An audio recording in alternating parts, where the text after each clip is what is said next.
আসসালামু আলাইকুম ওয়া রাহমাতুল্লাহি ওয়া বারাকাতুহু। সকলকে জানাই আন্তরিক মোবারকবাদ। আজকে হাজীদেরকে নিয়ে তায়েফ চলে আসছি। তায়েফ শহরে হযরত আব্দুল্লাহ ইবনে আব্বাস রাদিয়াল্লাহু তাআলা আনহুর মসজিদে আসছি। এখানে এসে ওযু করে আমরা ২ রাকাত নামাজ দুখুলুল মসজিদ আদায় করেছি। আপনাদেরকে সেই আব্দুল্লাহ ইবনে আব্বাস রাদিয়াল্লাহু তাআলা আনহুর নামে যে মসজিদ নির্মাণ করা হয়েছে, এই বিশাল বড় এক মসজিদ তায়েফ শহরে একটু আপনাদেরকে দেখাচ্ছি। সাথে আমাদের হাজিরাও আছেন। আমাদের জন্য দোয়া করবেন। আল্লাহ রাব্বুল আলামিন যেন আমাদের সকল ইবাদতকে, সকল বন্দেগীকে যেন আল্লাহ কবুল করেন। ভাই কেমন আছেন? আলহামদুলিল্লাহ।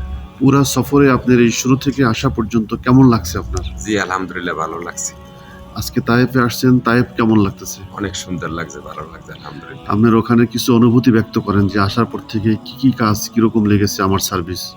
আপনার সার্ভিস ভালো লাগছে, মানে আসার পর থেকে মানে যা করছেন আলহামদুলিল্লাহ অনেক ভালোই হয়েছে। ভালোভাবেই আমার শরীর মোটামুটি আল্লাহর রহমতে সুস্থ আছে, ভালোই লাগছে। এখানে এসে আরো ভালো লাগতেছে, আরামদায়ক লাগছে শরীর। খাবার দাবার সহ খাবার দাবার আলহামদুলিল্লাহ ভালোই লাগছে, খুবই ভালো লাগছে। আপনার সাথে আর কি আছে? আমার সাথে আমার মা আছে। তার কোনো সমস্যা আছে শারীরিক? না, শারীরিক সমস্যা আলহামদুলিল্লাহ ভালোই আছে। আমরা আসছি, এটা হলো তায়েফে হযরত আব্দুল্লাহ ইবনে আব্বাস রাদিয়াল্লাহু তাআলা আনহুর মসজিদ। সেখানে আমরা নামাজ আদায় করেছি। আমার এক হাদী সাহেব আমাদের জানেন, পিরিজপুরে বাড়ি, তার বর্ণনে। হাদী সাহেব কেমন আছেন?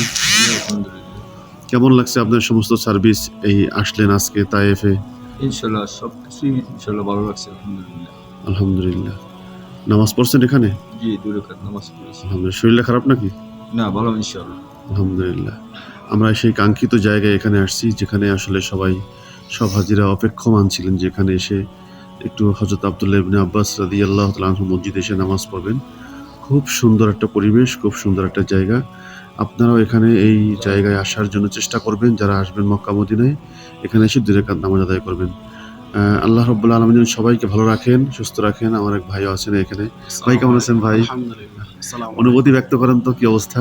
আলহামদুলিল্লাহ, হুজুরের কাফেলায় এসে আমরা আলহামদুলিল্লাহ মন মতো একবার অন্তরের অন্তঃস্থল থেকে সবকিছু আমরা দেখতে পারতেছি এবং অনুভব করতে পারতেছি যে রাসূল সাল্লাল্লাহু আলাইহি ওয়াসাল্লামের সাহাবীরা তারা কিভাবে কষ্ট করে দিনের পথে মেহনত করে আমাদের জন্য ইসলাম আজ এই পর্যায়ে এনে রেখে গেছেন।